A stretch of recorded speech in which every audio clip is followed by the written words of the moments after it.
In a surprising turn of events, Denzel Washington, the iconic Hollywood actor known for his powerful performances on screen, recently delivered a spine-tingling warning to fellow legend Morgan Freeman. The message sent shockwaves through the entertainment industry, leaving fans and colleagues intrigued and concerned about what might be happening behind the scenes.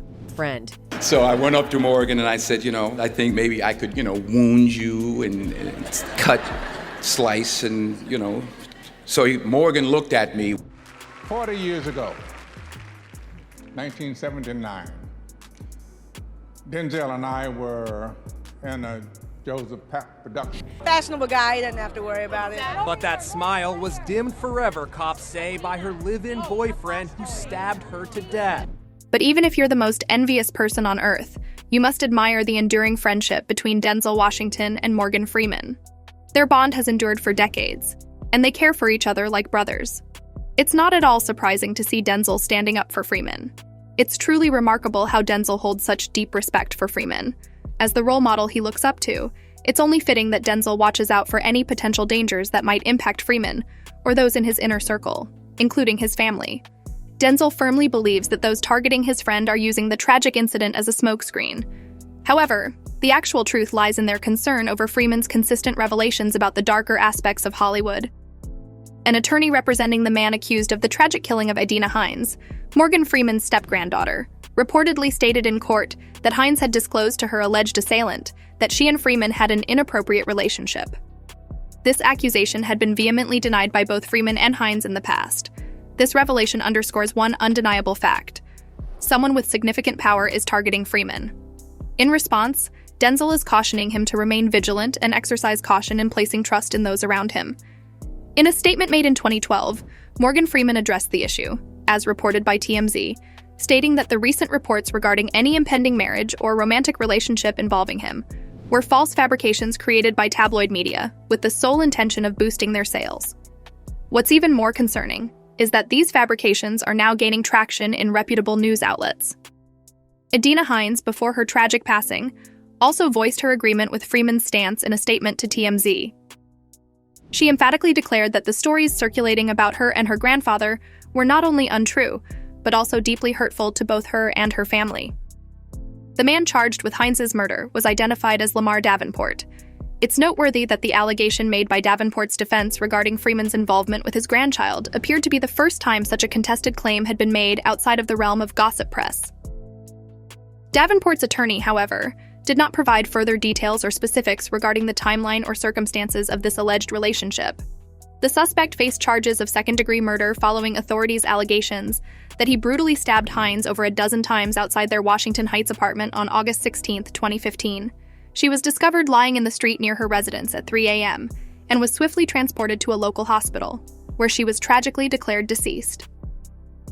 Hines was the granddaughter of Freeman's first wife, and her mother had been Freeman's stepdaughter until he formally adopted her. She pursued a graduate acting program at New York University from 2008 to 2011 and gained recognition for her role in the film Landing Up, which premiered in 2017. While prosecutors contended that the killing was deliberate, Davenport's defense argued that both he and Hines were under the influence of substances at the time. They asserted that Davenport was in the grip of a drug-induced psychosis and should not be held accountable for his actions.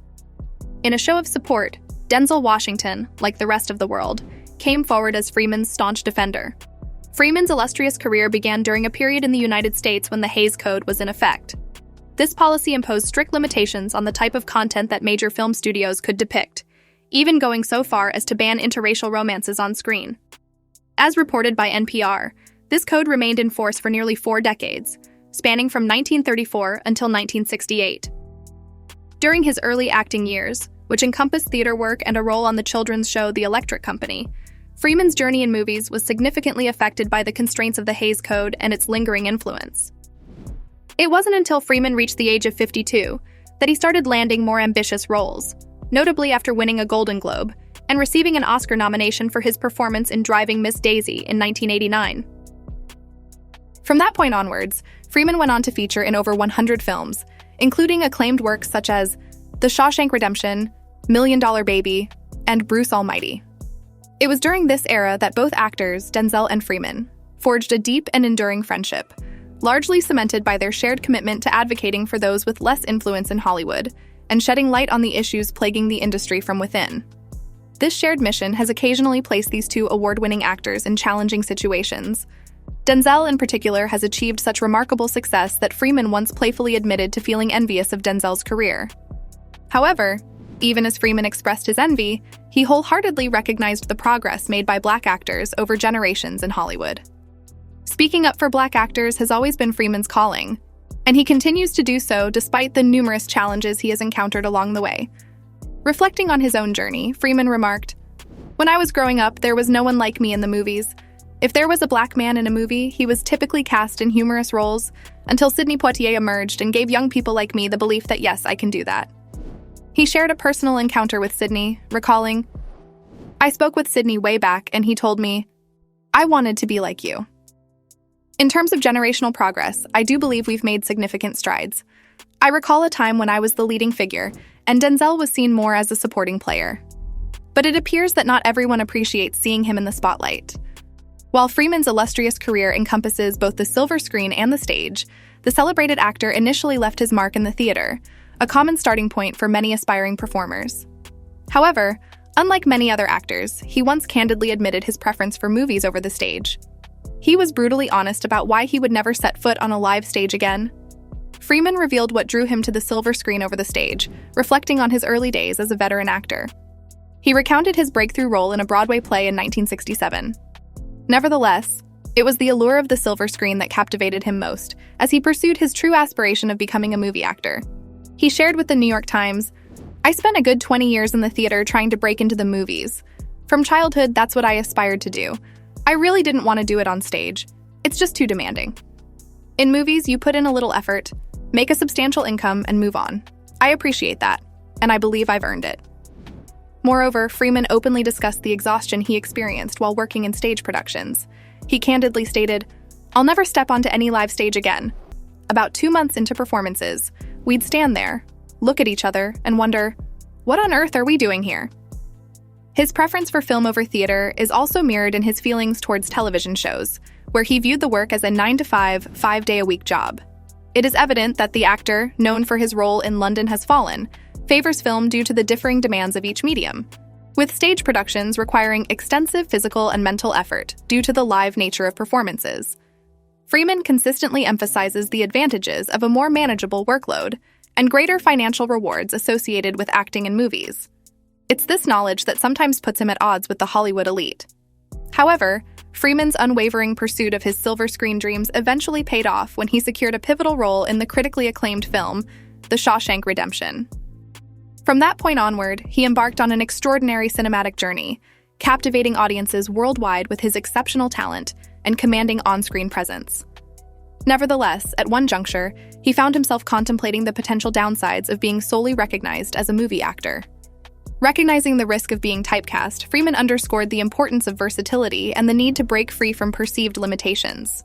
This perspective served as an eye-opener for Black actors, but didn't always sit well with industry sponsors. Discussing these limitations, Freeman remarked, "In the early stages of your career, you're more like a chameleon. Nobody really knows you, and you can shapeshift and pull it off. But as you progress, and this is where stardom comes into play, it becomes more challenging. After a while, that versatility may not come across as easily, and you find yourself getting typecast." The accomplished actor revealed that the only reason he would consider returning to the live stage is to explore and expand his talent. And he continued, "There's a finite number of characters who are like that before you start repeating yourself excessively. I think that's the bigger danger than simply being known for gravitas.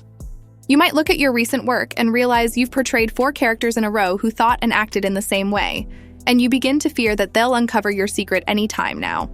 Nevertheless, whether gracing the stage or the silver screen, Freeman's unwavering dedication shines through, consistently entertaining and mesmerizing his audiences with his remarkable talent and enduring passion for his chosen art form. During an interview with Rich Eisen in 2017, Freeman revealed that he initially had reservations about getting involved with the Electric Company because he feared that becoming too closely associated with children's television might limit his opportunities elsewhere. He candidly shared with Eisen, "If that show had continued, I might still be there." However, despite his undeniable success, the actor faced allegations of harassment during the #Me Too movement that rocked Hollywood in 2017 and 2018. This movement exposed inappropriate and criminal behaviors of powerful men, leading to their public scrutiny. 2 women accused Freeman of unprofessional behavior with physical overtones, a controversy that drew attention, especially given perceptions that certain media outlets, including CNN, were connected to Hollywood elites. However, it later became evident that these accusations had been fabricated to tarnish Freeman's reputation. Nonetheless, Freeman issued an apology, as reported by Variety, to anyone who had felt uncomfortable or disrespected by his actions. So that's all from today's video. If you enjoyed it, remember to leave a like, subscribe, and ring that bell icon so you never miss our upcoming videos. Stay tuned, and we will catch you in the next video.